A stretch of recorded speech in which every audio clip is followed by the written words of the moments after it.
יצירה בעיניי היא נובעת מחוסר נחת. מצורך אנושי כל הזמן לראות אחרת את העולם, כל הזמן לשנות, כל הזמן להיות לא מרוצה ממה שקורה בסביבתי. זה מין ייאוש קונסטרוקטיבי כזה, אבל אני לא מוותר. זאת אומרת, אני הרבה אוהב להזכיר לכולנו מה התכוונו להיות.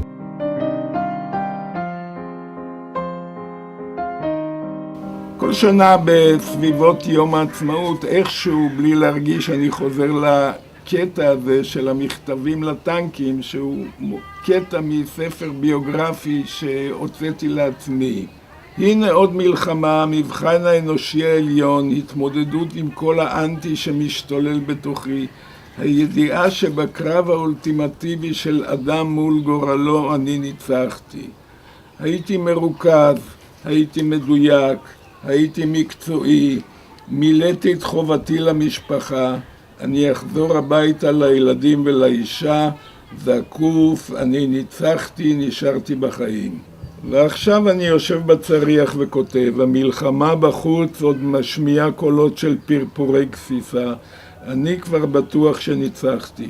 עכשיו אני כותב מכתבים לטנקים, עשרות ניירות שמצאתי בבית ספר עזוב בכפר הסורי תל מסחרה, ממלא ערימות של ניירות. בהתחלה אלו טענות קשות לטנקים שהפכו אותי לעבד שלהם.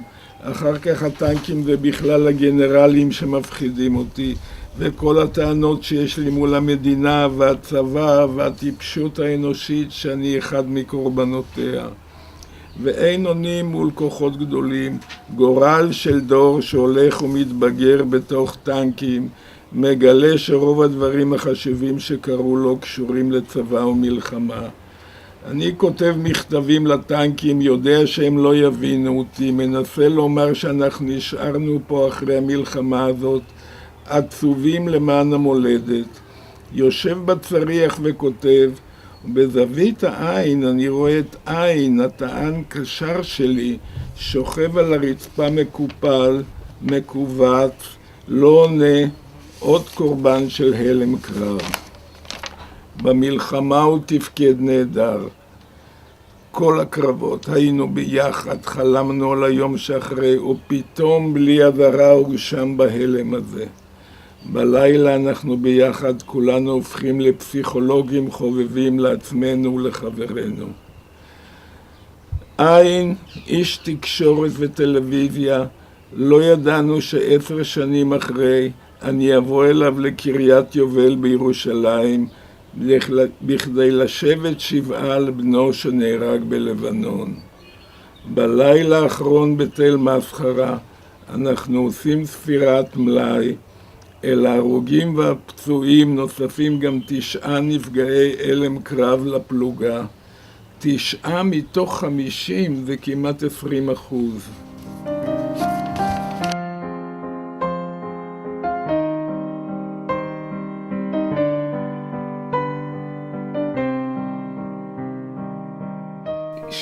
ב-74, אחרי מלחמת יום כיפור, נכנס לי איזו אובססיה וכתבתי ספרון שלם עם קטעים שקראתי לו מכתבים לטנקים, והוא בעצם היה כזה דו-ערכי. בעצם כל הטענות שהיו לי למלחמות ולפוליטיקאים ולצבא הדבקתי לטנקים. הספר הזה יצא, והקטע על המכתבים לטנקים הסתיים בזה שאני יושב על המדרגות של העירייה, הדפסנו את הספרון הזה. ידידי דודוב יצחק, הוא רואה חשבון, והוא כמובן מימן את זה.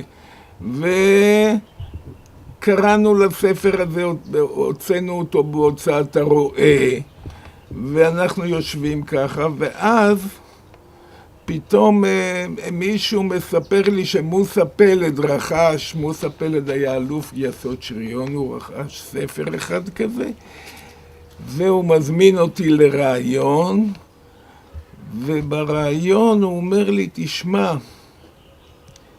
שנים חיפשתי מישהו שידבר על הקשר בין הטנקים לאנשים. זאת אומרת, מוסא פלד הוא איש נפלא. אנשים מעניינים אותו יותר מכל התותחים והוא לוקח את זה ומדפיס מהדורה גדולה שלו, וזה הופך לאיזה ספר חובה של חיל שריון, כי הוא מסביר לי מה, אנחנו הרי עושים את כל המלחמות, ובסוף מוציאים ספרים על החי"רניקים ועל ככה.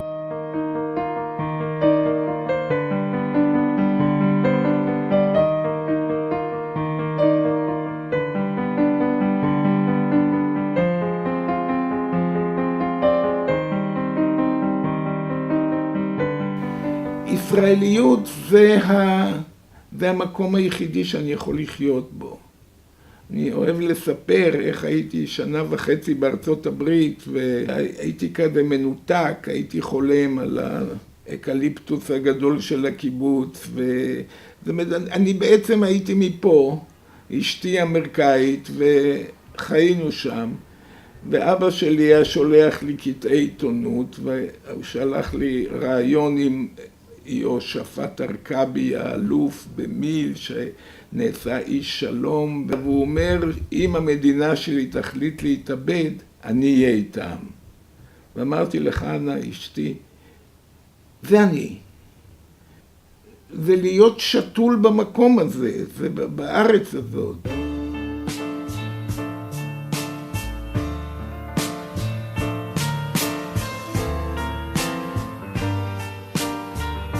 ה10 שנים האחרונות יותר, הביחד האנושי הוא מאוד מעסיק אותי, זה גם הקיבוצי וגם הארצי וגם העולמי, היכולת והקושי של בני אדם לחיות ביחד. זה התקווה של האנושות. בתוך כל הטכנולוגיה האדירה הזאת, גם להיות מסוגלים בני אדם לחיות ביחד.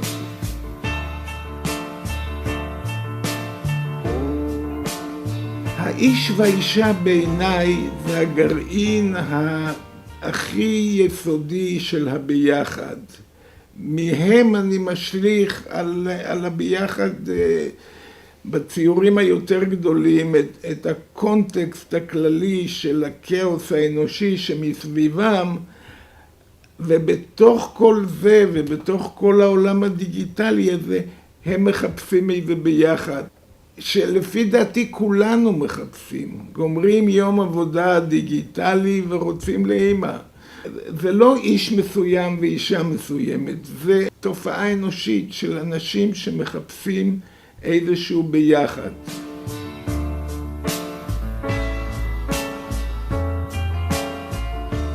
אני מאמין שלכל אחד יש לו חלומות, יש לו עוד איזה קומה שהיא מעל למה שאנחנו רואים ברחוב. הבלונים אולי מייצגים את זה. אני לא מתייחס לבלון בתור משהו שמתפוצץ בסוף. אני חושב שכל אחד צריך שיהיה לו איזה בלון ביד בשביל שיהיה סיבה לקום בבוקר.